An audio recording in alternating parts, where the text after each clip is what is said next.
A fall at 3:00 a.m. is not a clumsy moment. It is a survival emergency. Your heart rate is low. Your muscles are cold. Your environment is dark. The first impulse is to scramble to your feet. That is the exact moment the situation turns critical. You risk secondary injury, disorientation, and a rapid, dangerous drop in blood pressure. We spent weeks cross-referencing CDC injury surveillance data, geriatric fall response protocols, and clinical guidance on post-fall recovery to build what you're about to see. Today, we implement the 30-second pause protocol, a deliberate, methodical routine engineered to stabilize your vitals, assess for hidden injury, and execute a controlled recovery. We are not covering how to avoid the fall. That is a different mission. This is about what happens in the 30 seconds after impact, the 30 seconds that decide whether you walk away or become a statistic. Here is the number that should concern you. According to the CDC, roughly 1 in 4 adults over 65 falls every year, and falls now send close to 3 million older adults to the emergency room annually. Behind every one of those visits is a decision made in the first half minute on the ground. This protocol is that decision, engineered in advance. The strategy, stabilization over speed in survival scenarios. Speed is often a liability for the aging body. Panic is the first danger. The moment you hit the floor, adrenaline floods your system.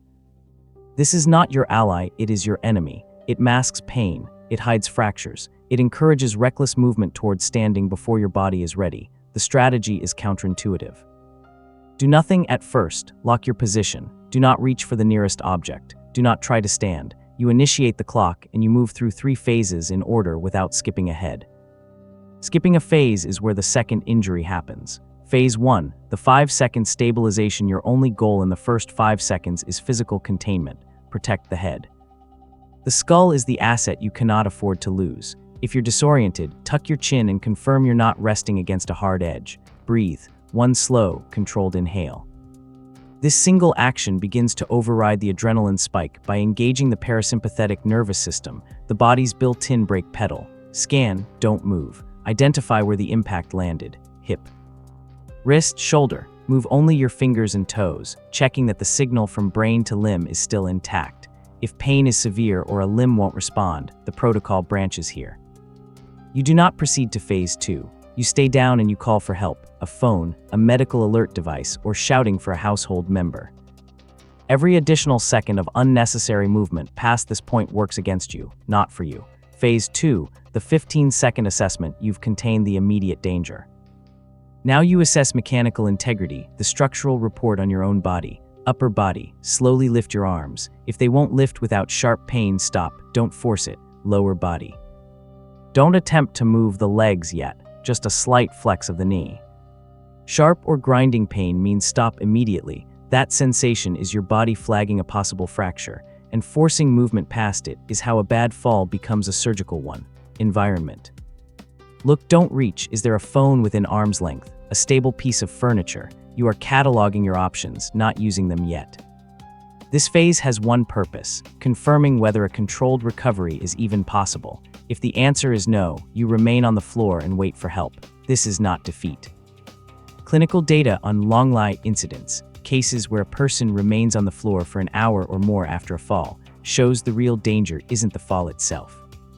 It's the extended time on the ground afterward, where dehydration, pressure injuries, and body temperature loss begin to compound the original injury. Staying still and getting help is often the safer outcome than a failed attempt to stand alone. Phase 3, the 10-second controlled recovery. If, and only if, phases 1 and 2 clear you, you move to recovery. This is where most falls quietly go wrong, because this is where people move too fast. Roll, don't lunge. Shift onto your side, using your forearm as a lever, not your hand. The wrist is a common fracture point in braced falls and shouldn't take your full weight again. From your side, work onto your hands and knees. Pause here. This is the checkpoint your blood pressure needs. If you've been resting, on medication, or simply lying flat for more than a minute, your blood pressure has pooled. Standing straight into that state is how a successful recovery turns into a second fall, this time from a standing height, which carries a materially higher risk of hip fracture and head injury than the original ground-level fall. Crawl to the nearest stable furniture, a chair seat, a bed frame, something bolted to the floor, never a mobile object like a rolling table. Place both hands on it.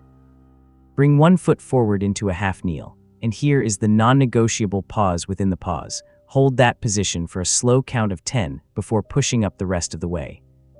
10 seconds for your cardiovascular system to catch up with your ambition. Only then do you rise slowly, using the furniture, not momentum. Why the numbers matter: this isn't caution for its own sake. Orthostatic hypotension, the medical term for blood pressure dropping when you change position, affects up to 60% of older adults in care settings, and it's a documented, independent risk factor for falls on its own. Rising too fast doesn't just risk a stumble, it risks a blackout, mid-stand, with nothing between you and the floor a second time. That's the quiet math behind this protocol. 30 seconds of deliberate stillness against the possibility of a second fall, one that clinical data consistently shows is often worse than the first. The part no one talks about here is what this protocol can't promise you: certainty. A fracture is a fracture whether you pause for 30 seconds or not. What the pause changes are the odds of a second impact, of prolonged time on the floor, of a manageable injury becoming an unmanageable one. Probability, not guarantee. That's the honest framing. So the real question isn't whether you'll fall.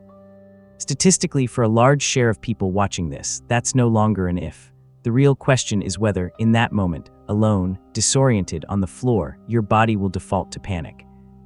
Or to a protocol it already knows by heart. That's not something you can decide at 3:00 a.m. It's something you decide right now, before you ever need it.